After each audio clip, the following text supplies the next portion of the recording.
তার আশাই ছিল যে সে কেন্দ্রীয় ক্যারেক্টারের চরিত্রে আবার ফিরে আসবেন, তাকে কেউ না কেউ ডাকবে। আজ পর্যন্ত তিনি সেই অপেক্ষাটা করেই তিনি শেষ বিদায় নিলেন। তার মনের আশাটা পূরণ করতে পারেনি। সে যখন অ্যাক্টিং ছেড়েছে, সে যখন অভিনয় ছেড়েছে, তখন আমরা আসিনি।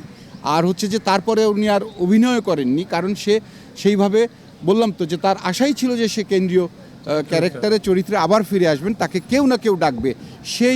সেই অপেক্ষা করতে করতে তিনি হচ্ছে আজ পর্যন্ত তিনি সেই অপেক্ষাটা করেই তিনি শেষ বিদায় নিলেন।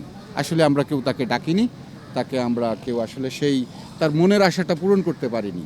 40-এর পরে হলে বা একটু বয়স হলে আমাদের এখানে আর চলচ্চিত্রে ডাকা হয় না। 50-60 আমরা শাহরুখ খানকে দেখি, সালমান খান সহ আরও অনেকে যারা শাহরুখ খান, সালমান তো বাদ, অমিতাভ বচ্চনের কথাই চিন্তা করেন না, যে 80+ 80 বছরের অধিক তার বয়স, অথচ সেন্ট্রাল ক্যারেক্টারে কাজ করছে।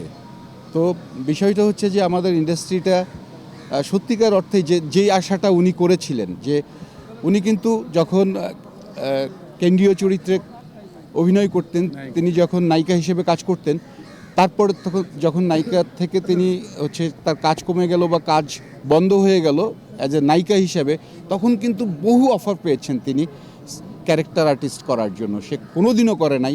তার মনে ওই একটাই বিশ্বাস ছিল যে তাকে আবার কেউ না কেউ, আমাদের বোম্বের মতো, আমাদের পার্শ্ববর্তী দেশের মতো, আমাদের হচ্ছে যে অন্যান্য যে ইন্ডাস্ট্রিগুলো আছে, সেই রকম তাকে আবার কোনো না কোনো জায়গায় আমরা কেন্দ্রীয় ক্যারেক্টারে তাকে ডাকবো, কেন্দ্রীয় চরিত্রে তাকে ডাকবো।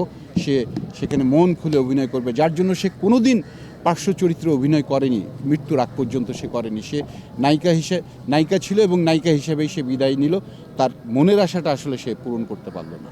এটা আমাদের ব্যর্থতা, আমরা তাকে কাজে লাগাতে পারিনি।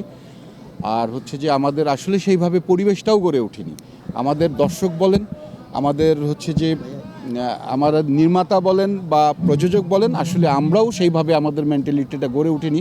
পুরনোদের যে আমরা প্রোভাইড করব বা পুরনোদেরকে যে একটা জায়গা করে দেব, সেটা আমরাও করিনি। এটাও আমাদের ব্যর্থতা। সেটা আমাদের ব্যর্থতা। আমি আবারও বললাম যে এটা আমাদের ব্যর্থতা, কারণ আমরা পারিনি। আমরা হচ্ছে যে মর্যাদা দিতে পারিনি। আপনি জানেন যে আমাদের ইন্ডাস্ট্রিজে আমাদের একজন হচ্ছে যে চিত্রনায়িকা ববিতা, যার মতো সুন্দরী নায়িকা ছিল না, তিনিও আক্ষেপ করে বলে যে আমরা কাজ করতে চাই, কাজের মানুষ, কিন্তু যথাযথ আমরা সম্মান পাই না দেখে কাজ করি না, কোথাও যাই না।